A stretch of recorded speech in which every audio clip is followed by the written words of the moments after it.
the Stadium Supertruck is a series where you, as the owner of the series, really are in charge of the cars, of the equipment, the trucks. You are going to supply that truck to the franchise. The franchise is the driver and the sponsor. They're going to come to you and say, "Hey, man, we're going to pay for this truck for the year. My guy's going to, my driver's going to drive it, and all they need to worry about is just being at the racetrack." And they don't have to take the truck home. They don't work on the truck at home or none of that. That's all supplied for them. How do you? Which is a great model. How do you handle the competitiveness of the drivers and their desire to have an at least equal truck, or how do you handle that? Because people want to make their trucks better, or people say their truck might not be good as the next truck. How do you handle that disagreement? I love that. So you hit it spot on, and we have done this. And if you ever get a chance to talk to Sheldon one of these times, we have pulled the body off of his truck numerous times. And when I mean pulled the body off, the body can come on and off these trucks in about 2 minutes. Literally, switch them. Okay. If you think your truck's bad, no problem. We'll switch trucks.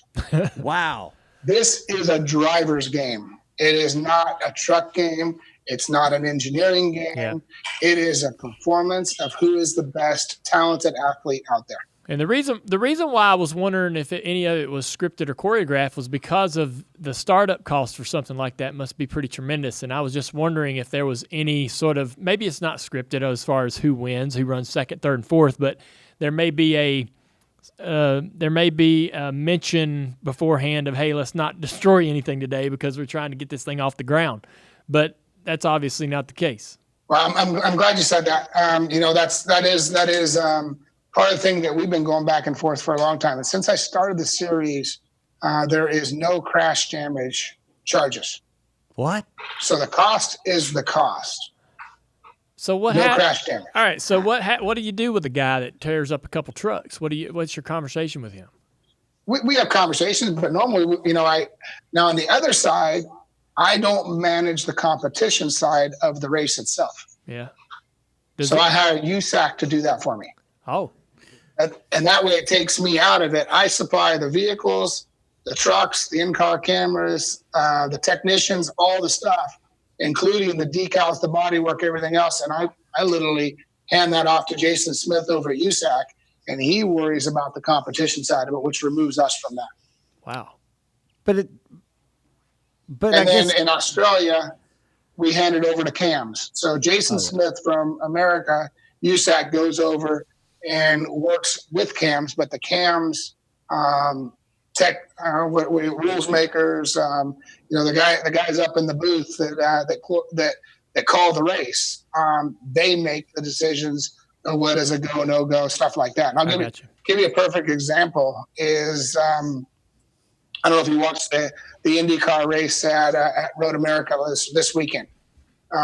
It was a really decent race at the end, was good. But one of the rules we have, and I know Paul talked about it, is we have a no passing till turn one. Right.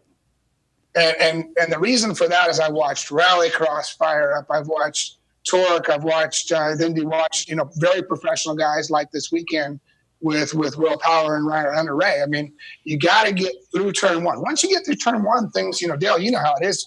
We all sort it out and it kind of just gets going. But getting these things started with adrenaline, passion from drivers, egos, everything else, everybody's trying to capitalize.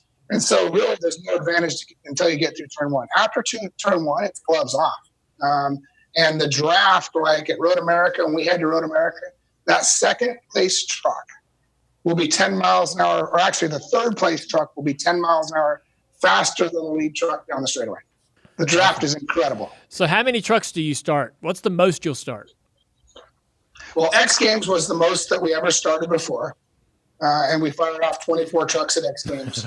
So we had an agreement with X Games when they ran events here in the USA. So, I'm sure Rusty Wallace, Boris Sad, Travis Pastrana, pretty much all the hot rods showed up to our X Game events when we ran those.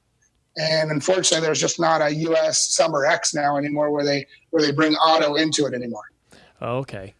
I was wondering what happened to that. So what's the most you would start? Is your series grows to build more trucks? I own 36 of these trucks. Okay. So we have 36 running trucks. Currently, there's 12 of them at Norwell. I don't know if you've been to Norwell before, yes, but sir. Paul has an awesome facility over there with a track, and it works very similar to my place in Charlotte. You know, he's got machine shop fabrication. He can do everything we can do, but we can also just take them right out the back door and go drive them on our own property. We don't have to put them in a semi and go to the racetrack. We don't have any of that setup stuff. And the same thing when we go to an event. You know, we roll up to an event, and it sounds crazy, but that car could come out of the trailer, and you could take it to the start line. There's no tech, because tech happened at the shop before you got there. Yeah. We eliminate a lot of the stuff that really doesn't matter. But what about after a race? Well, how much are you having to do to a truck after a race before you go race it again? Well, you know, like I said, when I designed the Stadium Super Trucks, I made a modular, and that was based off my experience with NASCAR. It's something that I wanted to make it where it was easy. So literally at the back of the cab, it unbolts, and at the front, at the bottom of the A post, the front end unbolts. And the cars are modular, so you can just change pieces around. So we didn't have time, you know, learning the NASCAR program. I didn't have 3 weeks to lose a car if you back the thing in the fence. I needed to be able to turn this thing around next weekend, or actually forget next weekend. I'm going to fire up another moto right after Xfinity, like at Road America. We'll run at 10 o'clock in the morning before them, and we'll run at 2:30 right after them. So we'll fire off two motos a day.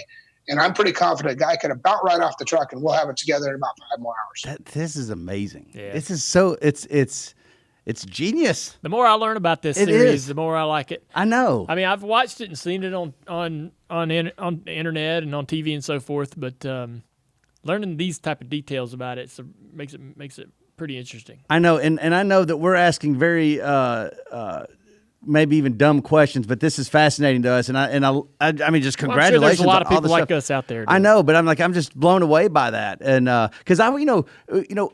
If you go on YouTube, man, they have some gnarly wrecks, right? I mean, like, you know, they're rolling. There's some gnarly wrecks, and I'm just how that's paid for and how that's turned around so quick is fascinating to me. And you just explained it. What does a franchise cost for a season? You're going to fall out of your seat when I tell you what one costs. But a franchise for a season is $250,000. Oh man, that's not bad Good at all. grief! Are you serious? For 10 races. Yeah. Wow. It's pretty reasonable, yeah, for sure. It is honestly, it will teach a driver the best form of car control he could ever have. It teaches them drafting. It teaches them throttle control, because there is no traction control. The things make 650 horsepower on a DOT tire, and it's awesome. It's, you know, they all have the same brakes. So the guy that saves his brakes or saves his tires is faster at the end of the race. It's really old school hardcore racing, like what we grew up with and what, you know, your dad and Richard Petty and all those guys had to do back in the day. Yeah. Pretty awesome stuff. It is. Hey, before we go, I don't know what do you have anything else? There's one thing I want to ask Robbie that is unrelated. Joe Jr.'s going to come drive one? Is that, well, I don't know. I mean, like, you pitch it very well. You're a marketer. He does. You do that.